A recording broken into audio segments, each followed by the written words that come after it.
USL Championship is the second division of professional soccer in the United States, and it's set to start the league season this weekend. There's a lot to look forward to this year. USL champion side Sacramento Republic took MLS side Orlando City FC to the brink last year, but eventually fell in the U.S. Open Cup final 3-0. And I think there's a lot of promising development going on within USL, within the lower divisions of soccer here in the U.S. Hey everyone, this is Reb Brad. You're listening to the Soccer Chaplains United podcast From the Touchline. Today I'm joined by several guests: Greg Aydt with Memphis 901 FC, Kurt Trempert with Colorado Springs Switchbacks, Tate Madizma with New Mexico United, and Josh Bailey, who's developing some USL 2 opportunities out in West Virginia. Each of these guys is a volunteer chaplain with Soccer Chaplains United and serving their teams in the USL, the United Soccer League. Chaplains are going to talk about their teams. There might be some friendly banter, and we're going to do a little bit of a season preview through chaplain eyes. We also have in this podcast our first head-to-head crosses with Rev. It's a little game I like to play with guests. This one's going to be between Greg Aydt and Kurt Trempert. Should be a lot of fun. So stay tuned. We kick off right after this. He's found the space, and he's found the back of the net. Just a little off foot, thinking he's going to go far post. Not strong enough with his right hand. Whips that one in. Far post, almost made him ends, and they have. He has the hat-trick. The second in his career. The third of the night. The hat-trick hero. Talked about you're not going to be able to sustain that kind of pressure. To the corner. Goes towards the near post. And you're the angle, and what a goal! What a goal! Well, welcome today. I want to welcome a number of our USL chaplains, USL Championship chaplains. That's a lot to say to the podcast. And I'm going to have them introduce themselves in the order that their teams finished last year and in sort of the ranking that their league is. So Greg Aydt, Memphis 901 FC, second place finish in the Eastern Conference. Let's start with you. You get 2 minutes. How long have you been with the club? What do you do outside of the chaplaincy? And maybe tell us a little bit about family or some curious factoid that no one else might know about you. Yeah, awesome. We had a great season last season, Memphis 901 FC. Went a couple rounds into the playoffs. It was our fourth season as a club. I've been with the club since the beginning as the chaplain there, and I have enjoyed it immensely. The organization is just fun to be a part of, and it's so much fun to be able to serve in this way.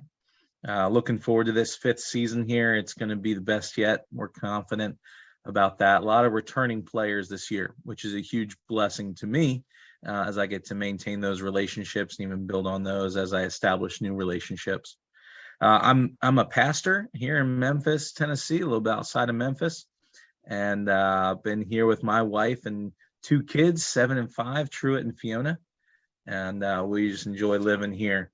I'll give you a quick fact about me. I am probably about 2 or 3 times, depending on the day, I'm about 2 or 3 times better than Brad Kenney in disc golf, and that's just been an established fact or factoid, if you will.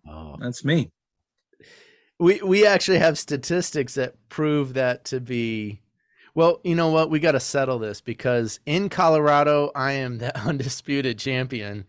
Elsewhere, yeah, you might have a little bit of a role there. But all right, we'll move on. Kurt, why don't you introduce yourself since the Switchbacks came in third place in the league standings last year?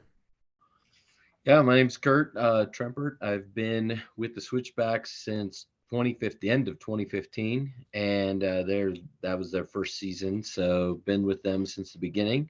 And towards the end, Brad connected me with the Switchbacks. It's been an incredible privilege to be with them through various changes and many coaches and different scenarios, even two different stadiums. And so super excited to get into this next season. I'm also a pastor here in Colorado Springs.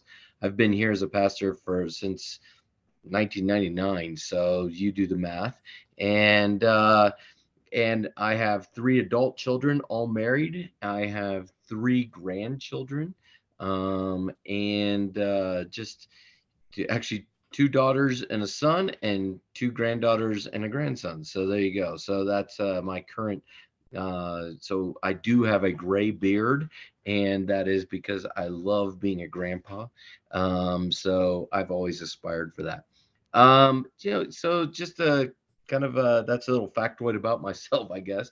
Yeah, just love being part of the Switchbacks. We like Brad said, we made it pretty deep into the playoffs, the Western Conference Final, and lost to the eventual champions and of the league. And so yeah, anyway, just yeah, it was a great season last year, but then because of that, all of our players got traded.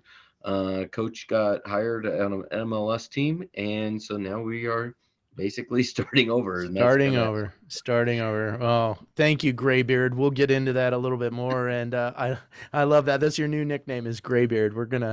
I'm gonna change my email and texting name for you. But all right, we'll move to Tate. Tate, welcome. This is first time on the pod for you. And Tate, tell a little bit about yourself, your team.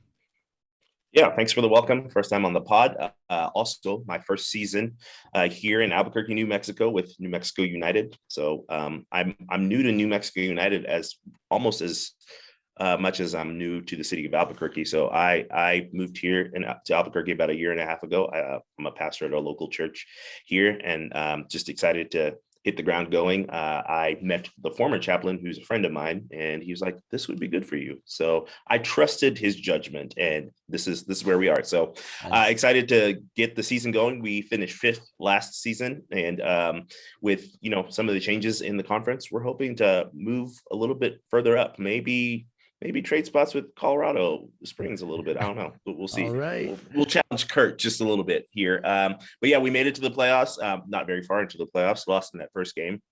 So the hope is to, do bigger and better things with the team this year. This is the 5th year of New Mexico United's existence as a USL team, and the city really, really loves them. We are starved for professional sports outside of USL, so it's the big thing. I think we actually have the second highest attendance in the conference by average. So it's huge. Anywhere you go, people have their United stickers on their car and are ready for games. So yeah, I live here with my wife, 4 kids. And I think one thing you wouldn't know about me by looking at me is I grew up in Zimbabwe, Africa, moved to the United States when I was 19. So soccer is a part of the culture where I'm from, and it's exciting to continue that here. Awesome. Thanks, Tate. And yes, I've been cut off on I-25 by some of those New Mexico United cars bearing stickers. Even though I have no discernible, I don't have any rapid stuff or anything on my car yet, just my Manchester United Devil. Anyway, Josh Bailey, we'll switch over to you. Josh, you're one of our new members as well on the Soccer Chaplains United. Share a little bit about yourself and your team. Yeah, it's great to be with you guys. I'm excited about getting started with Soccer Chaplains United. There's a USL 2 team here in the Charleston area. I live right outside Charleston, West Virginia, the capital city. I pastor a church, and just looking for opportunities to serve the possibly this summer with the USL team, West Virginia United, but also just the greater soccer community. They've had a lot of success at the Division II and Division I levels around here, and it's just really growing, the excitement, and just having some connections there. I was really intrigued about joining Soccer Chaplains United, and so I'm really looking forward to hopefully making some headway into getting to know the players and the coaches and the owners in the upcoming weeks ahead. They had a good season last year, and so there's been a lot of excitement, even just having the condensed season here for people supporting the team. Thanks, Josh. And now tell us a factoid about yourself, like something we wouldn't normally know. Well, I've been a pastor for 5 years, but before that, I taught school for 15 years and have coached basketball and soccer. So maybe that's something interesting. All right. Yeah, appreciate that. Well, soccer is blowing up everywhere, and I can tell you that I've not been to a New Mexico United match, but I've seen the environment, heard about it, and it's just amazing how even a place like Charleston, West Virginia, right? There, soccer is just kind of blowing up still, and kind of there's a steady growth to it. But guys, let's jump into last season for your teams. And you guys shared a little bit, gave us a little bit of a taste on where your teams finished and landed out. But if you were to look back on last season, and certainly maybe you didn't achieve what you wanted to or didn't finish where you wanted to, but give us a highlight. What was something last year that happened with the club, with the team, something that maybe you were even part of that you felt like was something special that you could take away? Greg, what's that for you with Memphis 901 FC? Is there anything that comes to mind? I mean, we had some great win streaks in there. We had some big wins against some rival opponents like Birmingham or Louisville. But I really think the special part of last season was the culture of the club. They were just a good group of guys that got along, that clicked well, that carried each other through tough times, that were willing to encourage, were willing to include. And when you're a part of something like that, when you see something like that, it's a special thing. So I was just delighted to be a chaplain in the midst of that. It made it so easy. These guys wanted to be around each other. They wanted to encourage each other. They wanted to think hard about what life struggles they had or what successes they wanted to share. And so I got to encourage them and even help them encourage one another in some cool ways with artwork and gifts. And that's something special to be a part of for sure. Greg, this year. Greg, you are known as the Freeze Pop Chaplain. Is that right? Is that kind of your nickname there?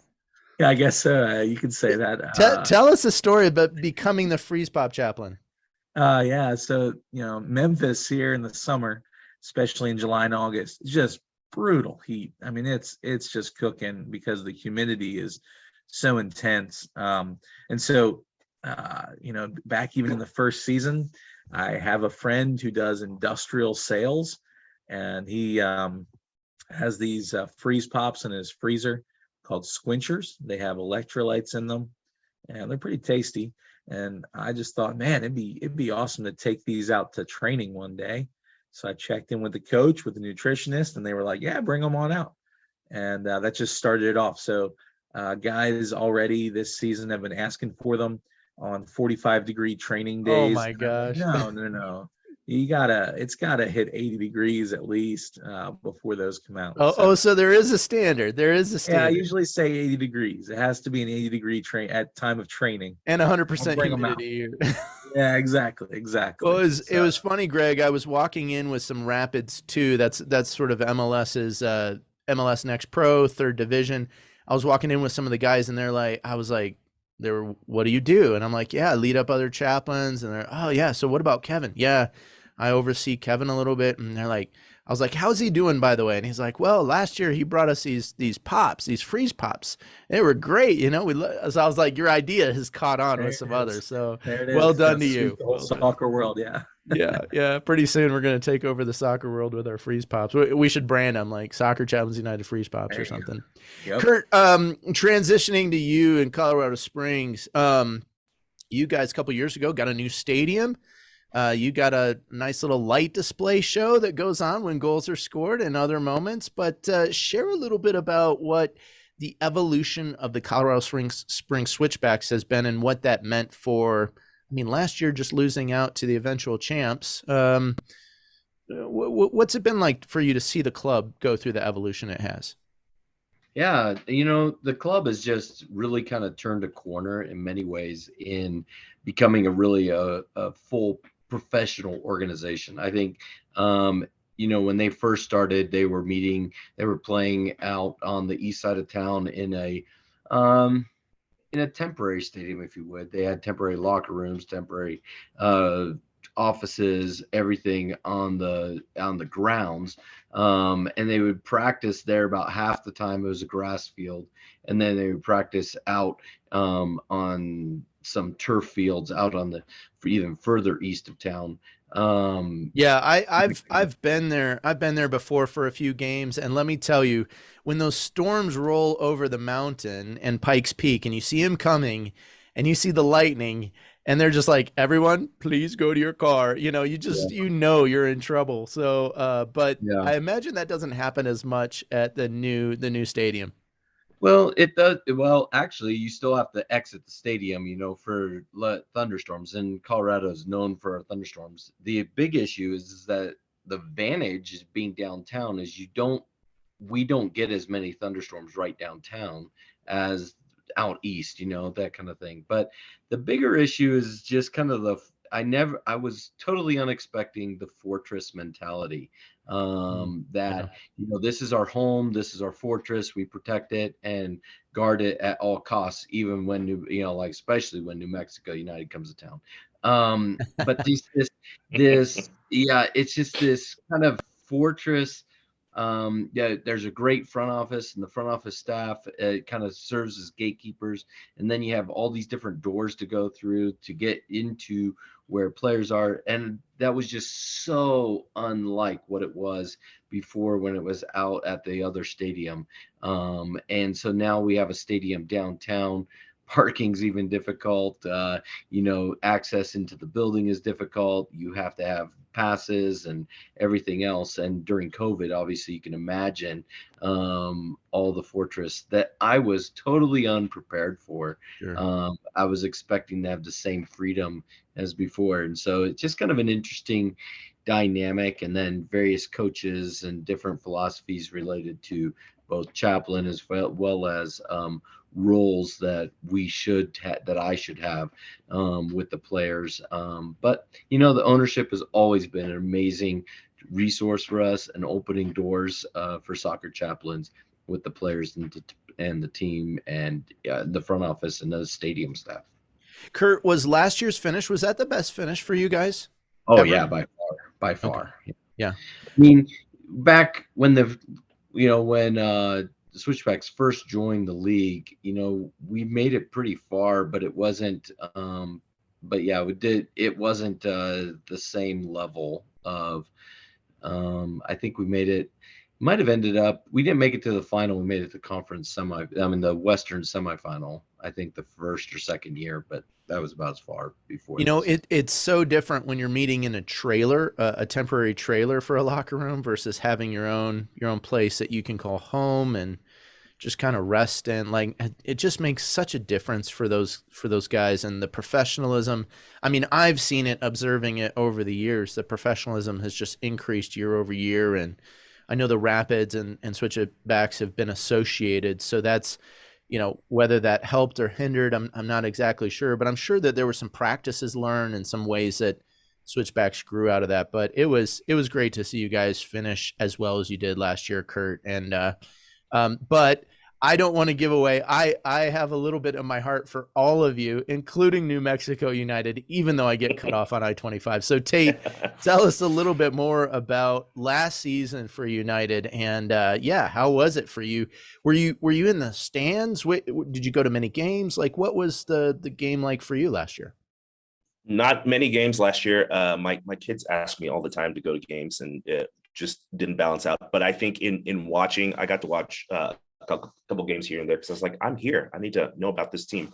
And in just looking at the history of the team, last year was our best showing in the USL in the 4 seasons that we've been in. So only hoping for bigger and better things. The stadium is a lot of fun. So you're not kind of overlooking the mountains, but you've got like a view of the mountains. We share it with the minor league baseball team in town. So it's really well set up for crowd noise in 3/4 of the stadiums, and when it's packed, which is most of the time, it's just hopping. So I think the most fun for me when I think of United is we have 2 closest rivals as we go up I-25 to Colorado Springs, then down I-25 to El Paso. Those are, I think, are the games that attract the biggest following. And again, like I said earlier, we just don't have a lot of pro sports going on here. So that's what the community has kind of hung on to and defend as their own. So just looking into this season, I think we're excited for the second season of our coach's second season, having taken over from the original coach. So, going up those rankings and just adding that excitement to the city and packing out the stands. I think it'll be packed out most to all of the season. The great thing about Albuquerque is we have great weather most of the time. When I was interviewing for my job here, someone said we have 300 days of sunshine, and then the next person was like 310. I think it got up to like 330. But I've noticed that. So people want to go out and they want to do something and they want to show their support. So I think that's what I'm looking forward to most this season. Yeah, it's great as well because I've seen a lot of Rapids and former Switchbacks guys. They kind of just travel down I-25 down to you guys and become part of the team and part of the culture. And so there still feels this proximity and this closeness. And so I've a special place in my heart for United, just because a lot of guys from Colorado end up there. And I think too, United's kind of been unique in that they've never really had a formalized affiliation. Sometimes that happened in the earlier years in the league where they would affiliate with an MLS club and have a lot of transfers. And I don't think United ever had anything really formal. They would, of course, get players in from other teams and clubs. But, sometimes it was interesting to see, are these clubs going to make it, the independent clubs, so to speak? And United, the town, as you said, ABQ has really come around them and adopted them, and it's really become a rally point, and it's kind of cool to see. So Josh Bailey, we'll switch over to you and tell us a little bit. You said West Virginia United, best year last year. Kind of where did they finish in USL 2, and kind of what do they look like in terms of being in and around Charleston and town? Like, do they get a strong following? What are things like for them? Yeah, there's been a really strong following, and there's a lot of excitement. The University of Charleston and Marshall both have won national championships within the last 5 years, and so that built a lot of excitement. And then the USL team last year in their division finished second. They were 9-3, and so people really came out and got behind them, and then they made the playoffs. Lost in the round of 16, but that was impressive for a place like West Virginia, the only USL team, and making a run like that. And the crowd that traveled to go watch the games was really neat. There's a lot of support for them, and people, I think, really like it too, because it's the summertime. It's a condensed schedule, so you get 14 games, and it's at a high level. Really good players. Josh, you guys United decided to cancel their season 2020, which a lot of USL 2 clubs did, just because we were right in the throes of the pandemic. How has it felt like them coming out and emerging 2021, 2022, trying to rebuild the team? What has that had a look like in the community? How have you noticed that? Yeah, it was almost like there was a rebirth there. People were just so excited to have it that they've really gotten behind the team, and the team and the ownership, I guess you would say, has done a good job of marketing and family passes and marketing the games, and it's become sort of an event there, and so that was something that people really got into. I think it was missed, honestly, and so now to have it back, people aren't taking it for granted. And plus, again, the product has been good, and that always helps too.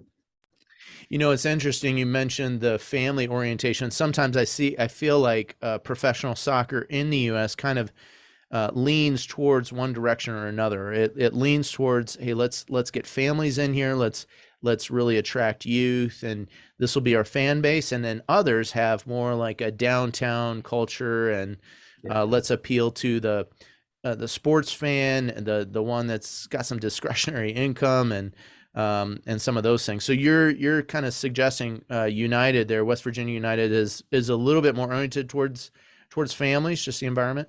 Yeah, I think that's what they've really tried to market is that, it's affordable and it's open and it's good soccer. Come out and watch. But again, you do have a lot of the really passionate soccer fans that come out and support and are knowledgeable too. Nice. Greg, one of the things I love about Memphis has been their theme, Defend Memphis. So, Greg, as we transition, kind of take a look at this year, it's interesting to me. I want to look at the USL, like every league team, they rank where teams kind of are starting out. And Greg, even in spite of Memphis's finish, amongst the 27 teams or so, you guys are starting 19 in the preseason polls. So a little bit of the work done, the finish that happened last year, there's been a little bit of a reversion. Can you speak to that a little bit? What's Memphis going to have to defend this year, just in terms of coming back into 2023, and what do you guys have to prove? Yeah, it's a lot of baloney. I'll say that. Memphis is not finishing 19th in the league. There's just no way. And in fact, one statistician and analyst on Twitter just gave Memphis 100% probability of reaching the postseason. Wow. And I really think that's a high probability. We've got a lot of returning players. We've got a forward who scored more goals than anybody regular season, postseason last year. And we've got a good core that's coming back. Great new coaching staff that's going to lead them. I think defending this year is going to be defending that culture, like I talked about, defending the culture of looking out for each other, encouraging each other, defending their honor, defending their families, defending the city. So there's a lot to defend. There's a lot good to defend. And the one thing you don't want to do is give Memphis a chip on their shoulder. We Memphians know how to handle that well. So we'd love to be 19th going into the season, because we're not going to be 19th coming out. That's for sure. Wow. Bold statement there. But I somehow believe you a little bit there. Tate, you guys at United, you're coming in at 13. They're talking about there's a little bit of a addition to the squad, but what are you thinking? What are you hoping for this year? Do you guys, again, 13th is in the league. They're kind of taking both the East and West here. So where do you think United end up? I think as I think about it, the big thing in my mind is the idea of cohesion. So, the first year under a new head coach, you're still trying to figure out how to play and what he wants you to do, even though he had been on staff, leading changes things. So I think year two is not boom or bust necessarily, but I think we're going to see a lot of good improvement because guys understand their role a little bit more. The team hasn't changed drastically over the offseason. So you're going to have guys coming in that understand how to play, that have played together before. So I don't know that 13th is fair. I'm hoping somewhere in the top 8 would be awesome. Moving up from that 5th in the Western Conference to second or third would be amazing. I think there are some returning teams that look really, really good. And then there's some that just don't have the same stability that we do. So going in with stability, I think is exciting, and just hoping that they can build on where they left off last year. And if we keep doing what New Mexico United has done over the last 4 or 5 seasons or 4 seasons, we'll be better this year than we've been in the past 4. So, yeah. Yeah, and how important is the 12th man, right, for United, in that your fan base is just that vocalized support at home, where you guys really have an advantage, I think, over visiting teams for sure. Yeah. Switchbacks, you guys come in at 11. So of our chaplains on the pod, you guys are the highest, Kurt. And again, you have Fortress, you have a home place, great finish last year, and you guys have actually lost out to a couple of the Western Conference and eventual champions in OC, Orange County, and San Antonio. So is this the year, Kurt, for Switchbacks to kind of be that Western Conference champ and playing in a championship final? It's always, that's the dream every single season, right? And with professional sports is always to end up on top.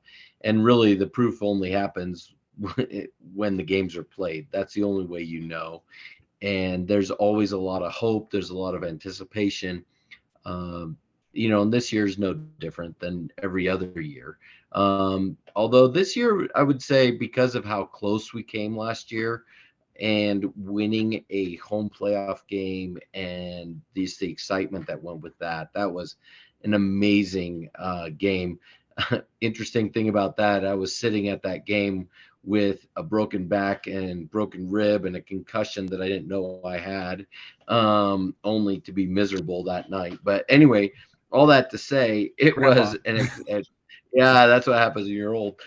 But it's just incredible excitement. And then just this transition to this year with all the players that have been traded. There's a good core that's left from last year.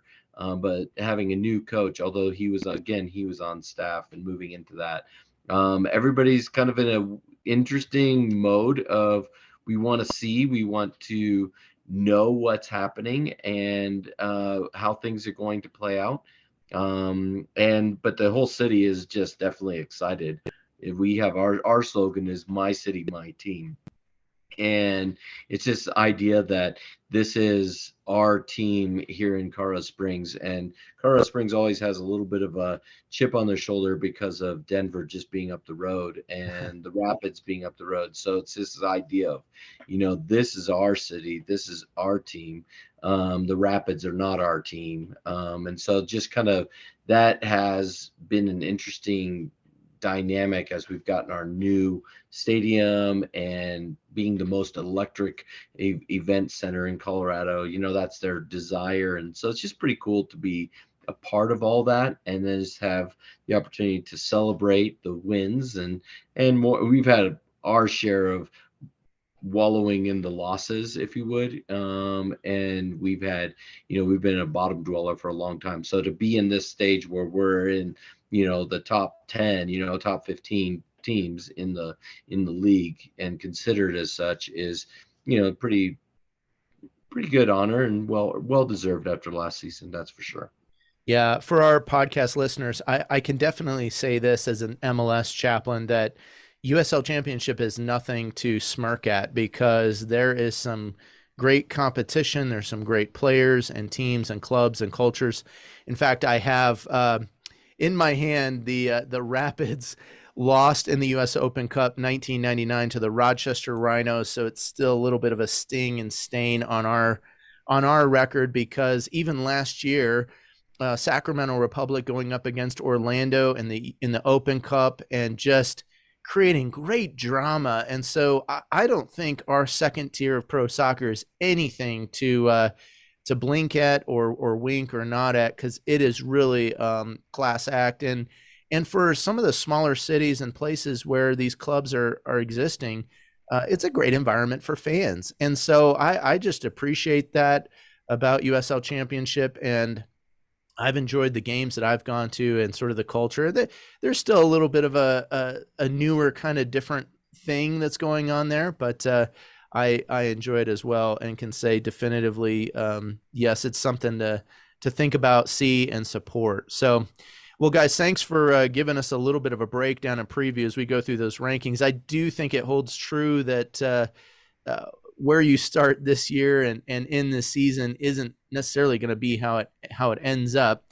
Josh, I want to transition to you just a little bit because USL League 2 is a little different in terms of its makeup and who comes in to form the squad for your kind of a team. Talk a little bit about, USL 2, if our fans don't know, podcast listeners don't know, essentially you condense a large number of games into 2.5 seasons. These are usually college players, amateur, like they don't have they're not professionally paid, but they do receive maybe some housing, stipend, other things.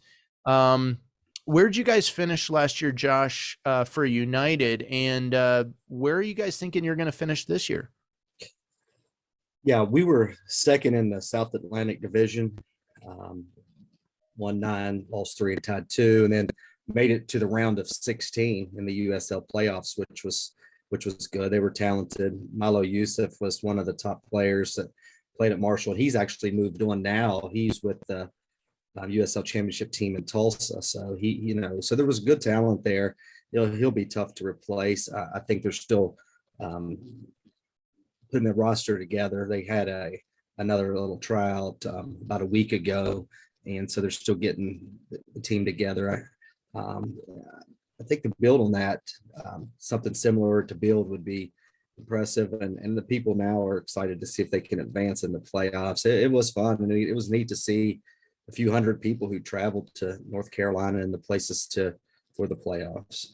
So you condense a whole season and playoffs into 2.5, 3 months, May to July. Really, you're trying to get all this. Is that that correct. just seems like a lot to me. Yeah, it is. It's fast moving. It is. They hit the ground running. So yeah, May it'll kick off, and then I think it's about the mid-July to the third week of July. It'll pretty much be wrapped up. And do you guys get a lot of college students coming out to games as well as the families there? Yeah, definitely. They do like to come out, and with quite a few local teams within a half-hour driving to 45-minute driving distance there, they do come out and support, and a lot of the travel teams and rec league teams also. Nice. Well, great, Josh. We'll look forward to hearing more about West Virginia United and getting to know USL League Two. I don't think currently there is much chaplaincy and support in USL League Two. That's something that we as Soccer Chaplains United we want to grow into wherever we can, and some of it is the teams come and go a little bit just with where they're at and some of the demands, but there's a great pathway there in football and in soccer, and it's neat to see some of these younger guys move on into other places in the game and move into USL-Championship and other places where they can grow more as athletes and as people. So that's part of our hope and vision to continue growing. USL-Championship, guys, there's another aspect and element kind of growing within your league, and that is the academy setup. So maybe speak to a little bit. Let's start with you, Tate. And I know New Mexico United's academy has been growing for a couple years now. How much does that impact the work with the first team and what's going on with the club? How much is that in the purview of people that are fans of New Mexico United or just part of the club? Are they seeing these academy prospects? What do you see in that? Yeah. So again, I'm getting to learn that, but I think to touch on a little thing that you said earlier, we don't have an affiliation with an MLS team. So we're pretty self-sustained as a club. So being able to bring in talent from our academy that can grow with the club to maybe potentially be first teamers is a huge asset to have. And again, we're a community team, right? That's what the owner drives, is being part of the community. So just people being able to recognize that happening is important. We actually have one player on the first team that signed a professional contract that is an Albuquerque native, and he's on billboards all over the city as one of our own. Our motto, or the team motto, is like we are united. So not just talking about the team, but talking about the whole city. So just being able to push that out front. So so the academy is huge into how we want to be as a team. I think from my knowledge of the academy, based on people that I know who have kids that play there, they're pretty competitive, and they have some good kids coming through that. But it's just it really does help the first team be supported by the community when they can see kids that have grown up here thriving and also having opportunities to kind of promote up. So I think that's what it looks like with United's academy here. Nice. Kurt, what about you guys in Switchbacks? I know there's been some affiliations in the past with different clubs in the Springs, and where are you guys seeing your younger players? Are they coming up through an academy system? How's that been? Recently they've been taking advantage of the relationship the coaching staff had with Philadelphia and their academy, because the coach came from their system. And so a lot of our players came through the Philadelphia academy system. And then we also, because of the Rapids being just up the road, it's just a natural, we have had an official affiliation with the Rapids in the past. Currently, we do not have that affiliation. We're completely independent at this point. So, and so the Switchbacks have taken advantage of that by buying players on loan or getting players on loan from Rapids too, primarily. So it was fun to connect with Kevin and just kind of find out all the different, how guys that have played for the Switchbacks and then also play for the Rapids 2 team. So having the the MLS having their own like second team league greatly impacted the number of players that we were getting that were young coming out of that. So most of our players, a lot of international players too. We have a ton of international players from Africa, one from Central America, and just different places, but a lot from Africa. That seems to be our inroad for whatever reason. I'm not sure if that's because of Philadelphia or just different agents that have connected with the club over the years that have the kind of an African pipeline from young players coming out of Africa. Nice. Greg Aydt in Memphis. What's Memphis Academy, or where are you guys getting your younger players from? Yeah, that's something we've tried to develop. As we had our first season in 2019, that was something they looked to develop into 2020, and that was kind of shut down by COVID. And so they've kind of been a step behind on that. We haven't had any homegrown players, haven't signed any Memphians so far. And like Tate said, I mean, that's a huge deal on the moment we can do that. So I've seen a big push among the organizational leadership to develop those relationships with local clubs, develop that relationship with local schools, and be able to bring in more sustainable, more structured academy system. Right now, we just have a few academy guys that are training with the first team and help out there, and perhaps we'll get a shot sometime down the road in the season. But that's something to develop. It means a lot to a city, to a club when you have that.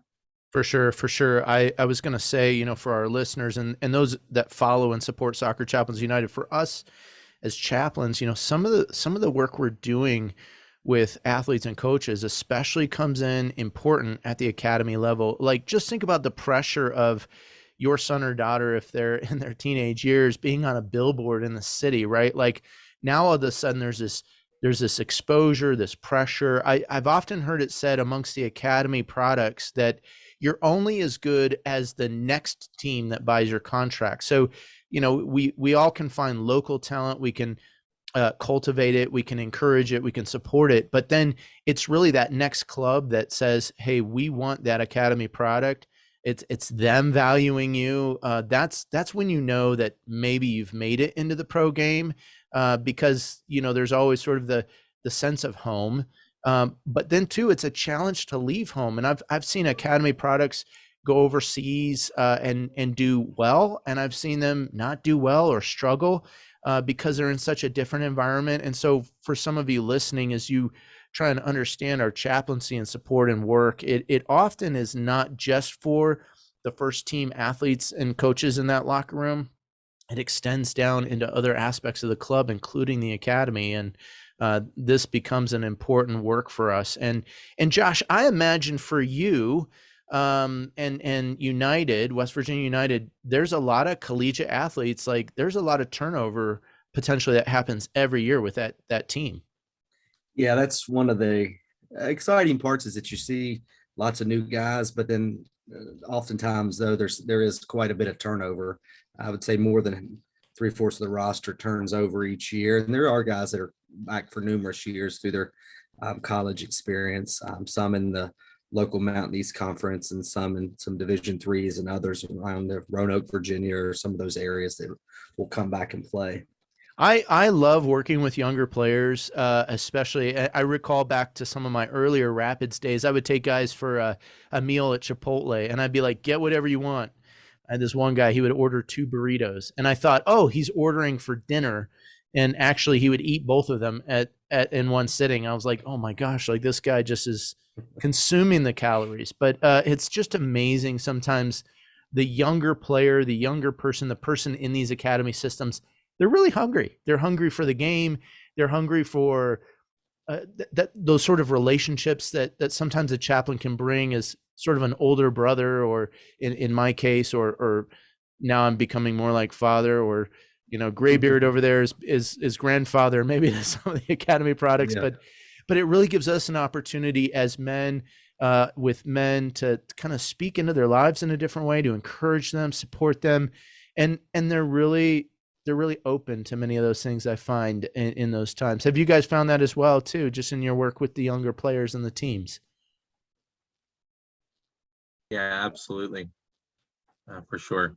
Reaching out to them, they need it. And they are the last people to reach out oftentimes, because they believe they need to have this self-sustainability, this independence, this I'm good. I mean, and that's the culture of sport. And being a rookie, being a young guy, you don't get to complain. And so they're oftentimes the ones that need it the most, but the ones that ask for it the least, and reach out to them is huge.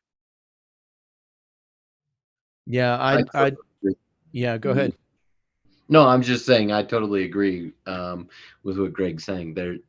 There's this kind of a false ego, I guess, where they kind of puff their chest out a little bit. Like I don't need that. They don't want to be seen as needing the help of the chaplain for anything, but you can totally tell in just 5 minutes of talking with them that, man, they're struggling with all kinds of questions about identity, about whether they're good enough, whether they're in the right place, whether they thinking they should be better, what they should be on a higher level. They got all these things going through their brain. And, most of them have been told their entire lives that they're amazing, that they're awesome, that they're the best. And now a lot of times they're confronted with the reality that they're not the best player anymore, and they're not getting the minutes that they think they should deserve. Yeah, and that becomes a great opportunity for us to come alongside of them and help them learn some tools, figure some things out, lean into their faith if faith is something that's been part of their story, or just compassionately care for them in many ways. That becomes a great opportunity for us. And it's interesting. One of our other chaplains at a lower division side told me, he goes, I've thought it might be cool to be an MLS chaplain one day, but he thought, the guys are so open at the place where I'm at, and I can invite them into my home, and we can do a barbecue, we can play games, watch World Cup together, do different things. And it's totally different because they're no one. They are nobody, and they don't have anything, and they kind of know it, even though they have to put out this image to others that they've got it all together. And I can just be there for them and with them in the midst of that. And I think that's a really sweet space sometimes to be ministering to these younger folks as they take on the game. Well, guys, thank you so much for giving us a little bit of your thoughts and a little bit of a preview. We're going to transition now into a game I call Crosses with Rev. And this is right before we're wrapping up our show for today. And I thought, this is a game I started playing maybe 2 years ago. I started to invite guests on the pod to play this game. So I was looking back through my records, and I have not played this game with Kurt or Greg.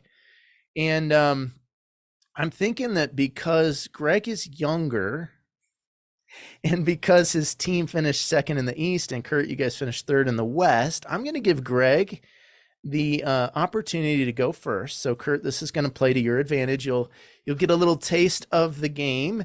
You'll be able to see it in action. Greg, being a little younger and sharper of mind, maybe he'll be able to maybe get through this. So here's the game. Crosses with Rev. We've all seen it if we've been out on the pitch. End of a training session, guys are serving balls in and trying to do their one touch, one hit into the goal, right? Like they're trying to score. So in this game, there's two types of questions. There's an either or, so it's like a true or false, or a short answer. The entire goal of this game is to answer as many questions faithfully, truthfully, of course, being chaplains, I'll remind you, but to answer as many as you can in 1 minute. Okay. So I might ask a question. There's going to be some questions in here that are soccer related and some that are related into your personal story. and they might be kind of a question of a preference. And you're just, again, it's a gut reaction. You want to answer as quickly as you can. I've got a list of about 20 or so questions to go through. You might stumble on one and you might go pass. You can do that. You don't get any points for it. And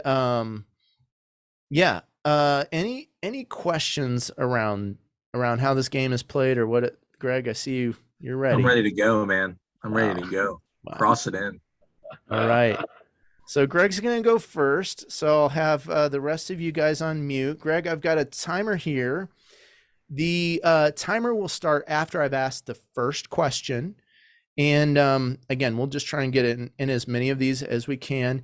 If I'm still asking the question before the 1 minute mark, I'll finish the question and you get to answer it. So it goes a little, there's a little bit of extra time there for you. Okay. But I have to start that question before the 1 minute. All right. Do you need a warm up or are you ready? I'm good. I'm always ready. You want to give a stretch or no? You're good. Oh, all right. Next Ready. stretch. Yep. All right. Good. Here we go. First question. Left-footed or right-footed? Right-footed. My favorite EPL team is? Tottenham Hotspur. Dribble, pass, or shoot? Shoot. Call or text? Text. Rowan or Trinity? Rowan. Innova or Discraft? Discraft. St. Patrick or St. Martin? St. Patrick. New Jersey or Memphis? New Jersey. My favorite post-game meal is? Wings. Corky's or Central? Central. John Knox or John Calvin?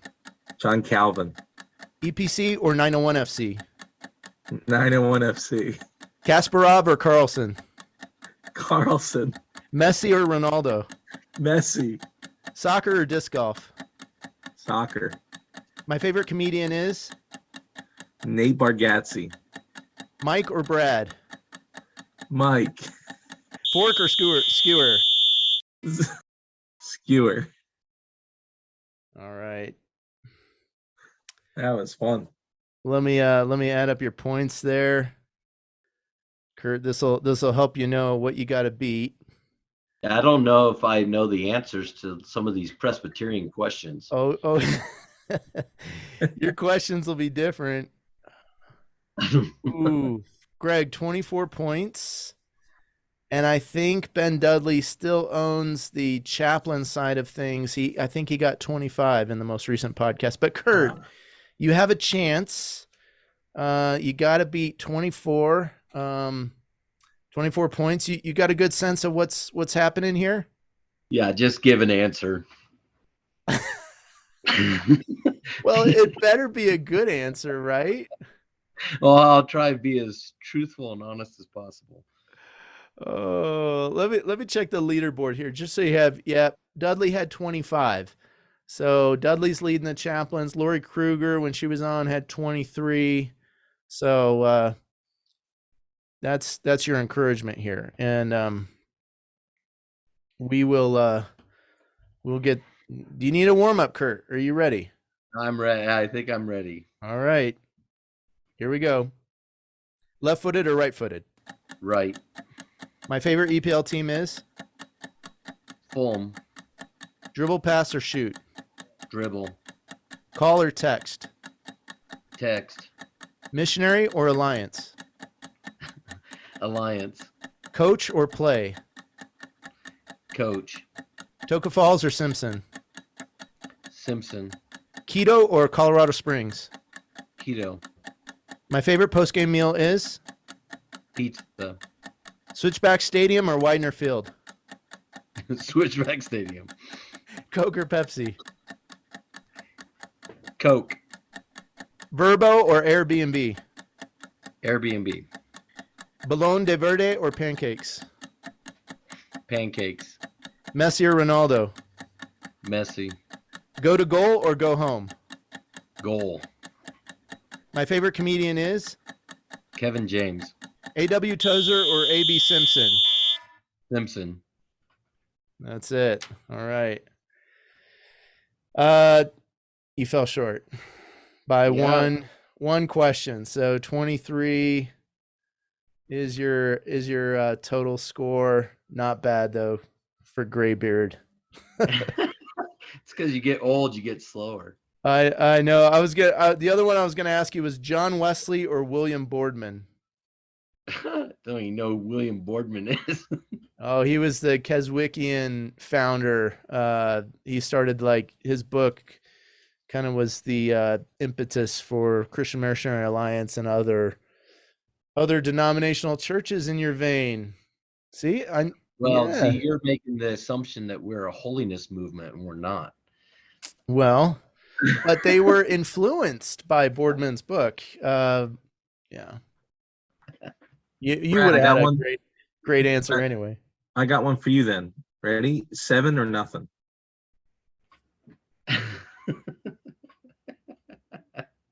Hey, we're Did you say you supposed to had be 7. Did you we're say you supposed had to be 7 bumper stickers? Red Devil bumper stickers? Is that what you said, or nothing, or 0 bumper stickers? I can't remember. This is not crosses with Greg. This is crosses with Rev. That was a crazy blowout. Cleared.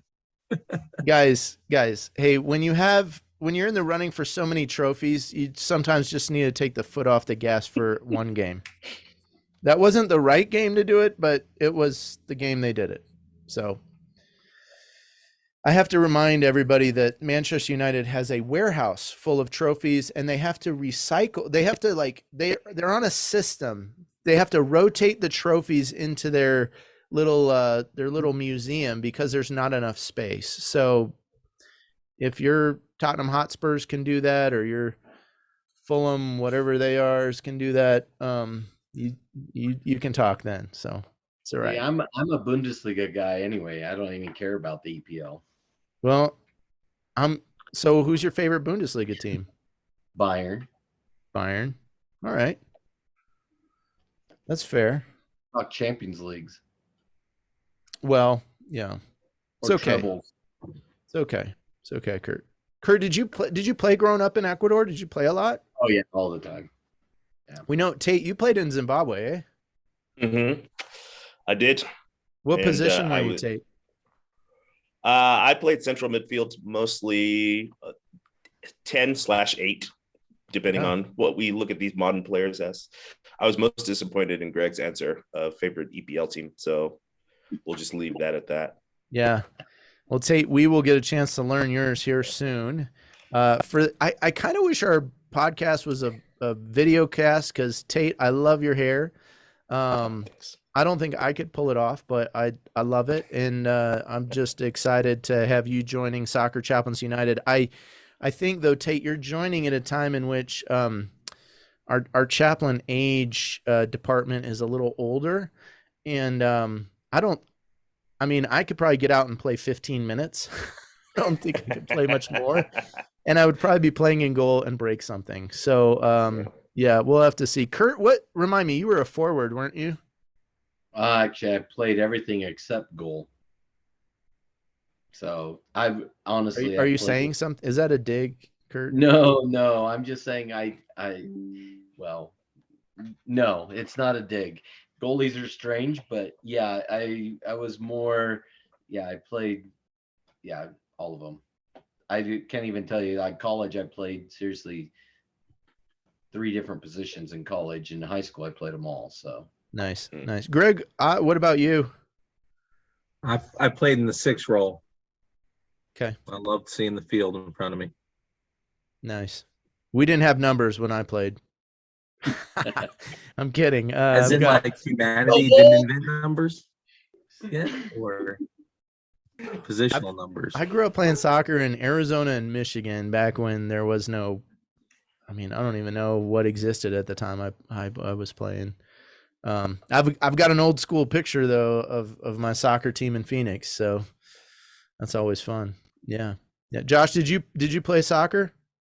I played 1 year in high school. It really just caught on my sophomore year of high school. We'd only had a soccer team for 2 years, and so I only played it 1 year. I was more into basketball.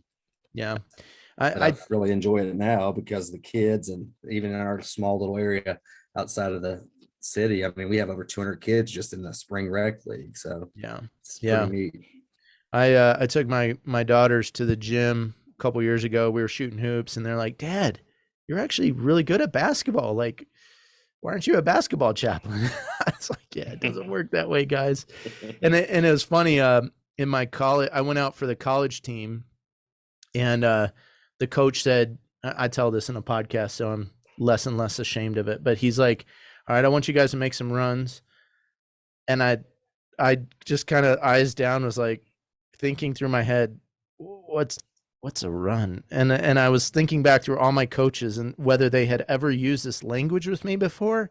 And I was like, okay, Bobby's dad never said run, and Jimmy's dad never. And I was like, oh, that's why. I had a bunch of dads that didn't know anything about soccer coaching me. So that's why I'm a chaplain and not an athlete, except when it comes to disc golf. And yeah, we can share, and I'll post my scores against Greg Aydt here, maybe as part of this pod. So, well, hey guys, we gotta run real quick. But Tate, could I ask you to say a prayer of blessing over the USL for this season, for this upcoming 2023, and just kind of close out our pod that way? Yeah, let's do it. Let's pray, guys. Mighty Lord, we thank you for just the opportunity that we get to sit here and talk about USL, not because soccer is the most important thing, but because you are the most important thing. And you've given us an avenue to be able to spread the gospel by just being chaplains in these different organizations. So as the season kicks off in the next week or so, Lord, I ask that you be with each and every chaplain represented here, and also with the players that are not represented here, of clubs that we aren't represented here, Lord, that there would just be opportunities, open opportunities for gospel moments through the season, through training, through fans, through chaplains, Lord, that there would be time for discipleship. And I just pray, Father, for this season, this 2023 season of the USL. I pray for success upon success for all these teams, Lord, that it may be success that they aren't looking for, but it would be success that you would mark down as things that have happened well, Lord, that players would deepen their relationship with you, or just draw other teammates to come to know you. And I pray for each and every person represented here, Lord, that you just give us windows and opportunities for those conversations, and that we would do it with joy, enjoying being out at the fields and out at the stadiums, supporting our favorite local teams, and also just supporting the men that are playing for those teams. So we just thank you for the opportunity, and we thank you for this day. In Jesus' name we pray. Amen. Thank you so much, Tate. Well, this is Rev Brad with Greg, Kurt, Tate, and Josh coming to you from the touchline.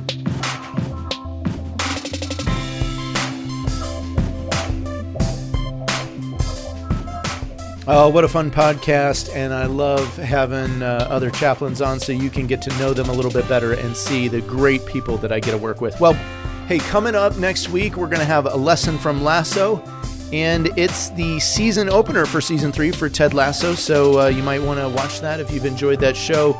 Coming up after that, we'll have another podcast preview with the NWSL. We'll have a few chaplains from NWSL League come on and share kind of like we did today. And then after that, we'll have MLS Next Pro. We've got a lot. There's a lot of leagues, a lot of teams, a lot of chaplains. And I want you to meet them, hear their hearts, and get to know them a little bit. We'll have some fun games like Crosses with Revs and other things. But thanks for listening. Write us a review in your favorite podcast area, wherever you're downloading and listening to this. Thanks so much for joining us. See you again next time on From the Touchline.